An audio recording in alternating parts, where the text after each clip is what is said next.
Kwa majina naitwa Bakari Baraka Asmani, ni mwenyekiti wa mtaa wa Kipera, kata ya Mkundi. Ndio. Kwa leo saa 12 asubuhi, 12:30 ama 12 na madakika yake, nilipata simu kwa mwananchi alikuwa anadamkia kwenda shamba. Ndio. Kwamba kuna mwananchi amekufa ama ameuawa kwenye eneo la shamba la Mkonge. Ndio.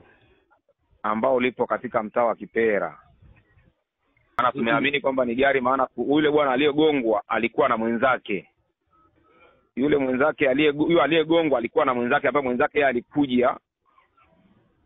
Alipogongwa ile saa 2:30 usiku, yeye alipodondoka pale, yeye alipata nafasi ya kukimbia. Alikimbia akaenda kujificha. Kwa hiyo kulipokucha asubuhi, alidamka kwenda kwenye familia ya yule bwana kwamba je, mwenzangu alirudi, maana hakurudia pale, arudia njia nyingine. Kufika kule akamwambia mwenzako hajarudi. Akasema mwenzangu basi labda maliasili ilipotudondosha pale atakuwa wamembeba.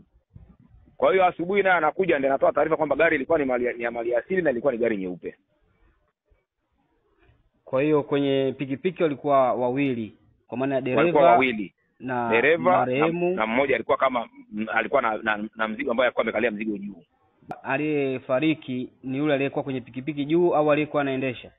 Aliyekuwa kwenye pikipiki juu, ambaye ndiye mwenye mzigo huo. Dereva hakufariki. Jeshi la polisi mkoani Morogoro limethibitisha kutokea kwa tukio hilo. Taarifa iliyotolewa kwa umma na Jeshi la Polisi Morogoro inasema kuwa Jeshi la Polisi mkoa wa Morogoro linachunguza tukio la ajali ya gari kumgonga mwendesha pikipiki na kusababisha kifo. Tukio hilo limetokea Novemba 14, 2025 majira ya usiku huko katika eneo la Kipera, ambapo gari namba za usajili 04 JU 0157 mali ya TFS Morogoro likiendeshwa na dereva Nicholas Simba mwenye umri wa miaka 38, mkazi wa Morogoro, iligonga pikipiki namba za usajili MC 139 DDB aina ya Ujio ikiendeshwa na Edmund Edward Temba, mkulima na mkazi wa Tubuyu, na kusababisha kifo papo hapo.